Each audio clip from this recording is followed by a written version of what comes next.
It's only in the last year, really, that I've allowed myself to think about it, about what it might have actually been like there. I've permitted myself to read, and once late past midnight to view photographs posted on the internet. Stark black and whites, 3 of each person, 1 from each side, 1 full front. Although I was not allowed to stop and examine them closely, some details were inescapable.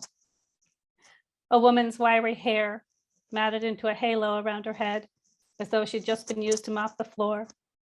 Fear, thinly disguised as intellect, peering shadow-like through wire-rimmed spectacles. Fear bursting beneath a black silk bosom. Fear in every eye that catches mine. They know. They all know. The photos I was looking for were not posted. Perhaps there was no time for foolery and cameras on that day. With each morsel of knowledge I gain, my hunger grows. I've never been able to throw even a potato skin away, but now the pots of leftovers in the fridge whisper incessantly to me in the night. I stumble into the kitchen not an hour after dinner and gorge myself on cold pasta, congealed beans, a sandwich with questionable mayonnaise, which has been to a picnic at the river and back, and spent a week in repose wrapped in sandy tinfoil on the second shelf. Pink slices of ham, the flesh tearing as I hastily extract them from the plastic encasing, explaining as I push the soft folds into my mouth to the air that it is allowable to break kosher in cases of emergency. The more I know, the more I need to atone, to stuff my gullet, round my body into curves and counter curves. I'm doing it now, I tell you. I'm eating a bagel as I write. The seeds dripping onto the paper, cream cheese smudging the corner as I turn the page, plate resting on the hill of my belly, eating as if sheer gluttony were the antidote to starvation. I bought half a dozen this morning, and the 3 that are left are calling to me plaintively, twining their poppy-seeded fingers through the razor wire, begging.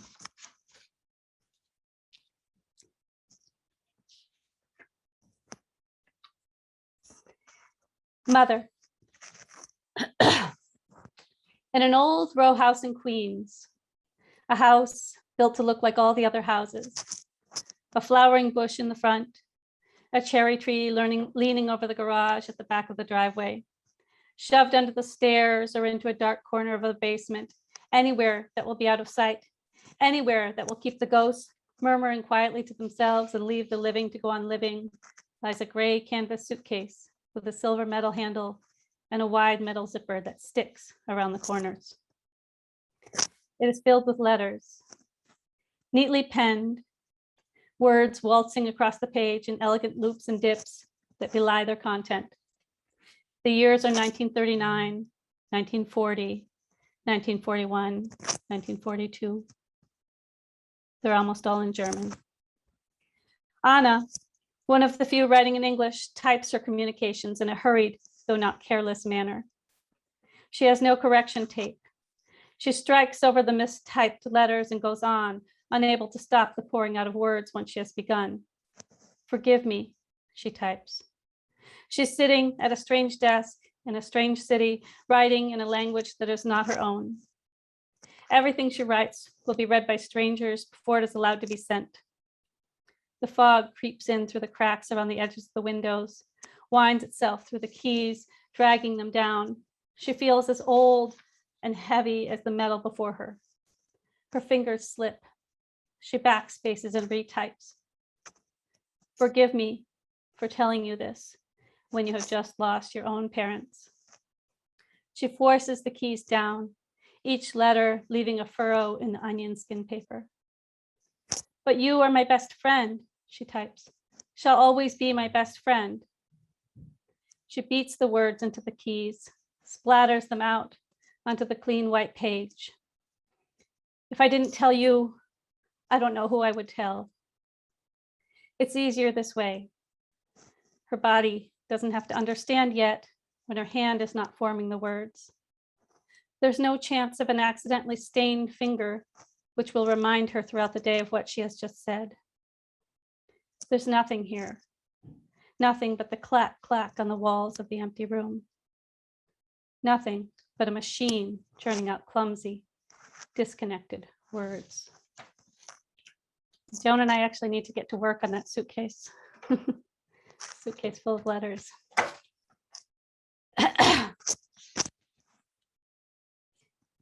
Night. No firelight. No light. Night. No sound. Hounds. The wolves of the mind nip at the edges of the circle.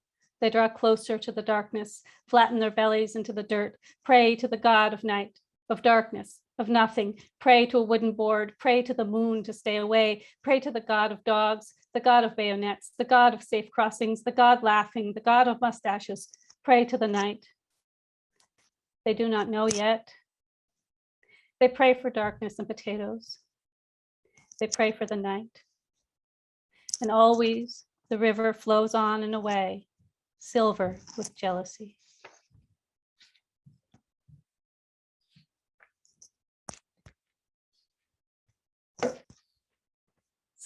Solidification. We went into any crack, any garbage pit, any sewer tunnel, under any loose floorboard, behind any wardrobe, in any cupboard, any barn, any attic. Invisible. Almost ghosts already, our shadows, boarded boats, going anywhere, ghosts in America, in Argentina, in Australia, Bolivia, Brazil. We stood against the bright blue walls of Bogota, and our bodies became as blue.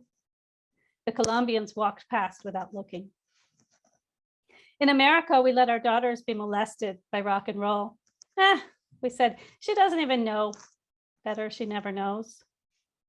We picked up our books again when our fingers were firm enough to hold them. And when the light was just right for a moment in the evening or the early morning, we looked nearly solid, except for the wispy tendrils escaping from our fingertips, where we had reached and found emptiness. Our children, they looked like real children in the early years. We had bounced them on our hips and they would laugh in a way that made us want to howl and raise our fists at God.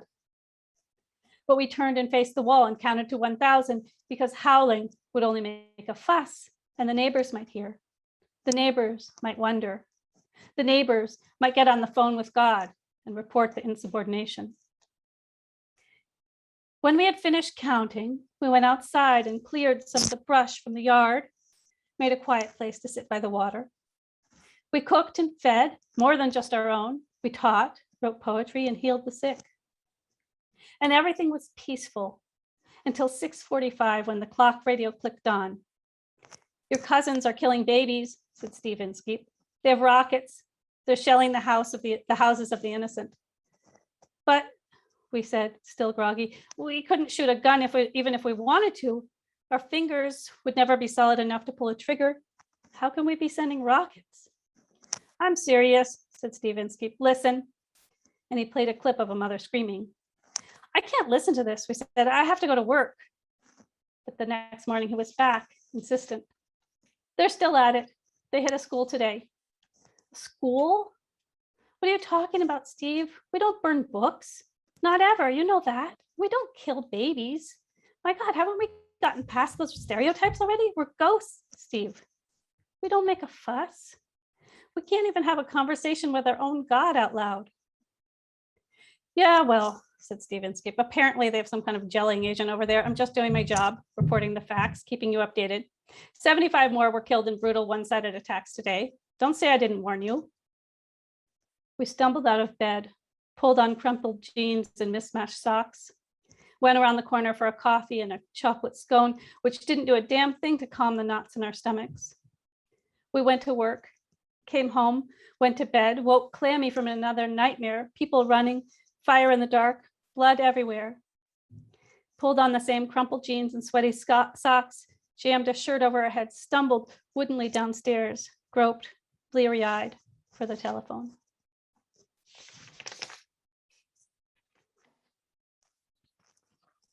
I'm going to skip a few and come back to them if we have extra time.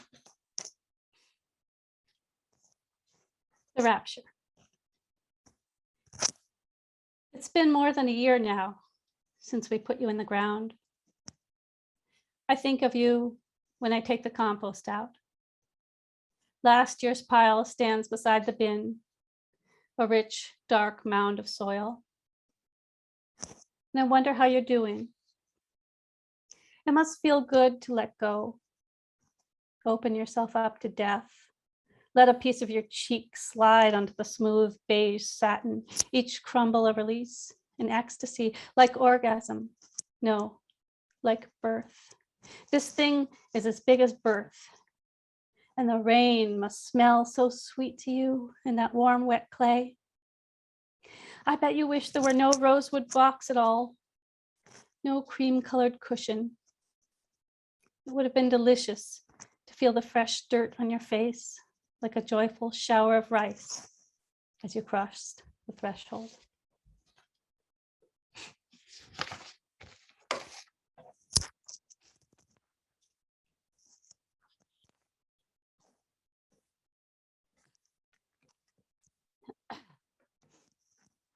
The task.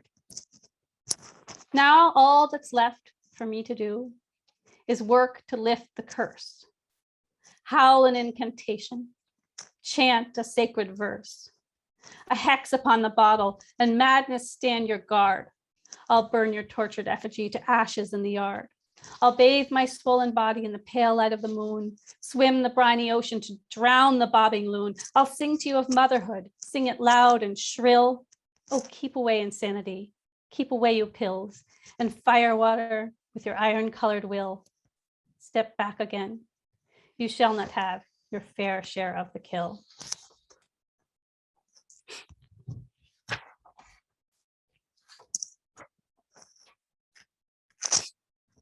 The second gift.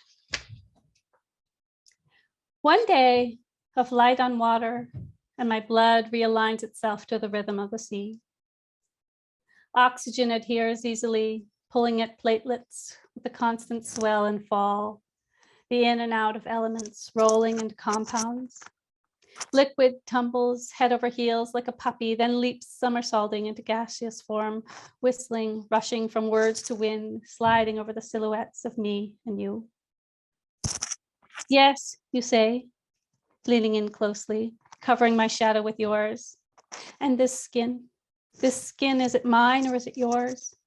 Where does it all begin here at the edge of the world with the wind whispering 1,000 different stories all at the same time?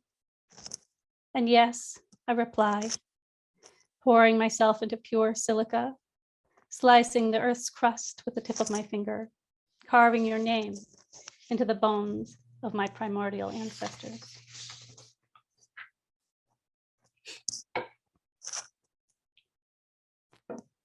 Salt. This is the poem that won the Oregon Poetry Association. It's an older poem, but I had never sent it out anywhere.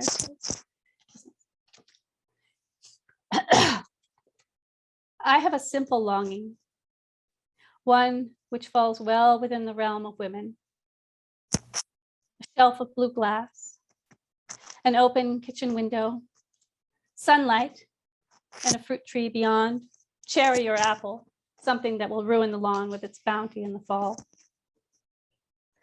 And all the salt in the house contained in one wide-mouthed canning jar on the counter, wider than bleached bones, to be carefully measured, a scant half teaspoon for a golden lump of dough. You remember how it feels, the breeze on your arms as you work the rolling pin across the surface, each fingerprint disappearing under the smooth wood, re-emerging reborn, pure as fresh butter and almost as yellow.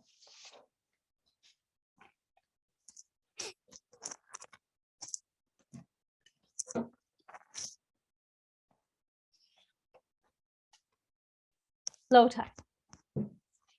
At the ebb of the ocean I bend, offer the salt of my skin to an unending azul.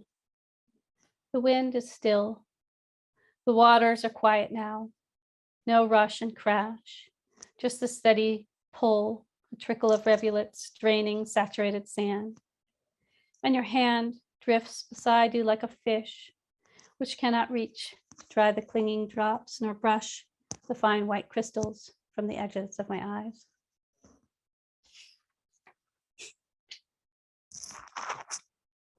Bivalves. I love to watch your mouth form the words sururu, chumbinho, lips closing and opening over the syllables of each mollusk in a soft kiss, each its own shape, a flash of ivory and amber washed up on the sand, an indecency of pink, opening smooth as water, curves beckoning to be named, fragments of cradles, which each held a brief puddle of life. Machadingo, sarambetinga. They're delicious, you tell me, and I know this is true. How can something so delicious to say not taste good? But also because when you speak them, the names carry the memory of your teeth in the soft body, the separation of flesh from flesh, the pungent taste that lingers in your mouth, an afterglow that spreads through my limbs into all my soft hidden places. The nourishment which the sea has given you feeds me too, all these thousands of miles away.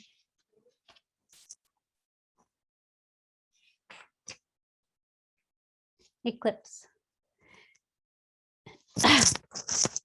In the penumbra of the last days, the tide rising, the hot wind lashing at the face of the soil, sand scrubbing, the grand folly of humanity. In the darkness of midday, the corona appears, a brief ring of fire, a golden circlet around the sun, a delight wildly sought after by a world starved for beauty. 2 unforgettable minutes, the day holding its breath, the breeze still, the crowd silenced in wonder.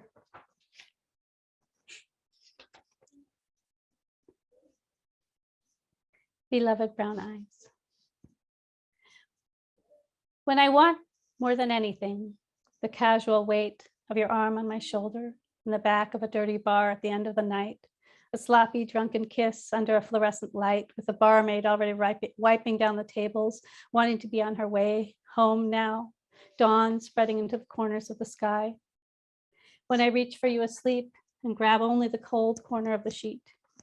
When the noise swallows me, wrapping me in its damp fog, when the warmth of your breast is almost forgotten. I look into her fragile face, the beloved brown eyes, the delicate skin, girl made of air and daydreams, of ink on paper, of pixels glowing in the dark of the night. Created from an unexpected passion, created from a connection made before time was counted. I look at her imaginary image. I look into the adored face of our love child and the euphoria, the sweet euphoria of night turning to morning returns.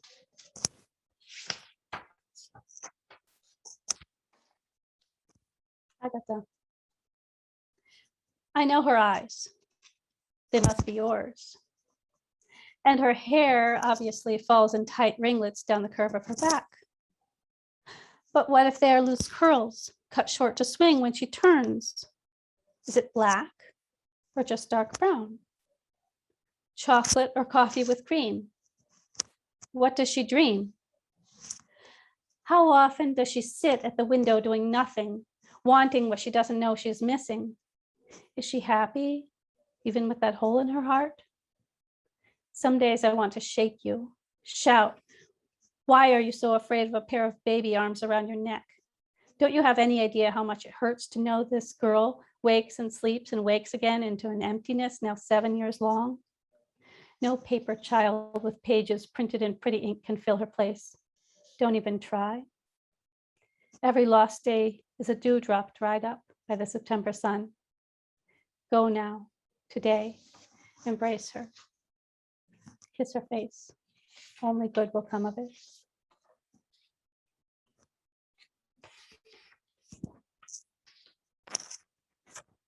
Addiction, old friend. I recognize you from the first bony grip of your hand on mine, your glassy stare, the neon glow reflected in your teeth as you pull your lips into a sort of smile, the pallid slope of your stubbled cheek, the creak of your rusted voice, Your dare hanging in the smoky air. This one is mine. I know the sway and dip of this dance, the kiss of a rosy dawn, the crushing embrace of dusk. You stand in the doorway, old friend, old lover, rattling the keys and laughing.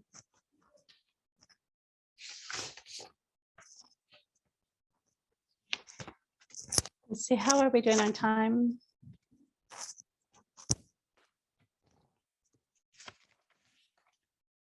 We have a few more minutes.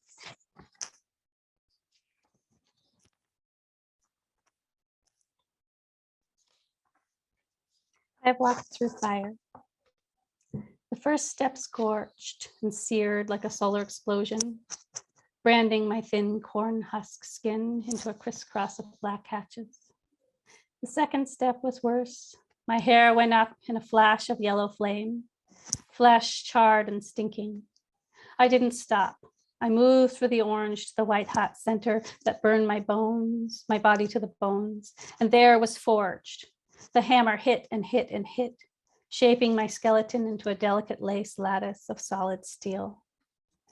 I continued on course into the outer edge, where the heat rose up, cloned me in pure white hot energy. The flames painted my new cheeks rosy, outlined each hair in gold. In the blackest hour of the night, I stepped out of the pit, alone, radiant, unshatterable.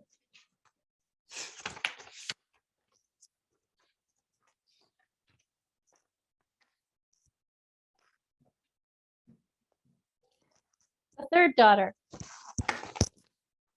We saw the second pair of owls on the morning after you finally told me. Standing steadfastly, feathers ruffled in alarm. The female glaring a warning under a steel gray sky, straddling the red dirt hollow where three unhatched daughters lay, dreaming in their creamy ovals, perfect as pearls, hearts already a quickening red flutter under slick wet down. On the way back, I finally told you, the jagged edges of the words cutting my throat and mouth as I spat them out. But speaking the words shifted the wind, and later in the afternoon, the low black clouds rolled back to the edges of the sky, let in enough slanting orange sunlight to see in detail the velvety, soft skin cover, the perfect glossy pages of our girl.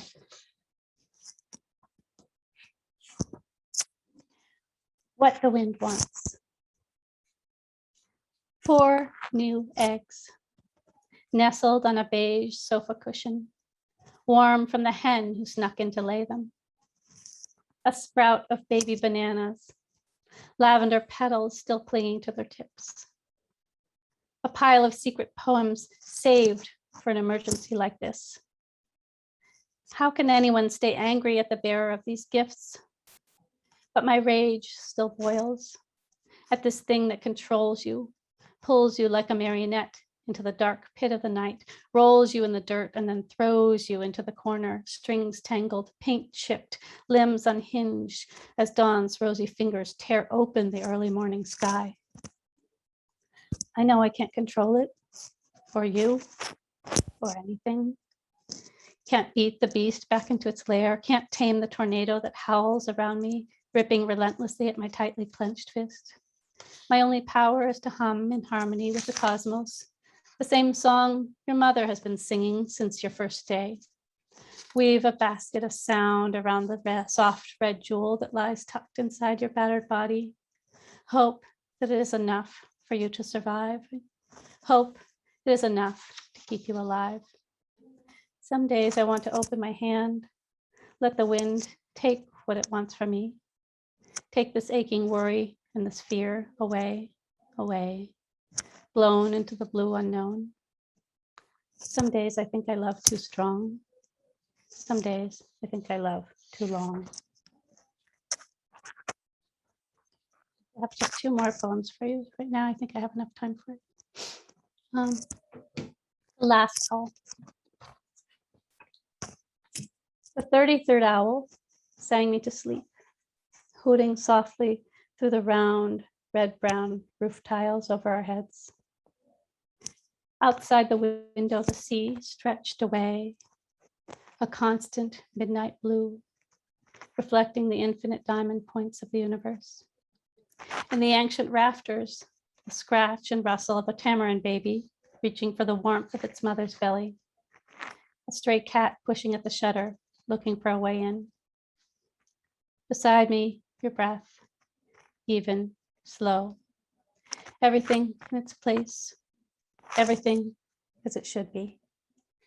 The whisper of a breeze sweeps each exhale up, out, on past the horizon. What I left behind.